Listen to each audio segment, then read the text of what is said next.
আমি আসলে এখন ওই যতক্ষণ দিন আমরা করবো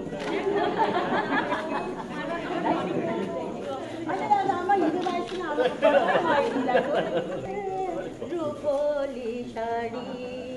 জোছনা করেছে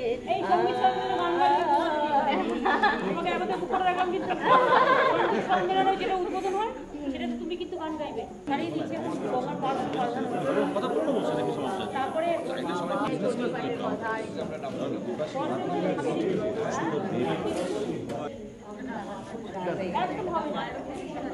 খুব রাগ খবর ছেড়ে দিয়েছি আমি আমার ভাবছি আবার আজকে থেকে শুনছি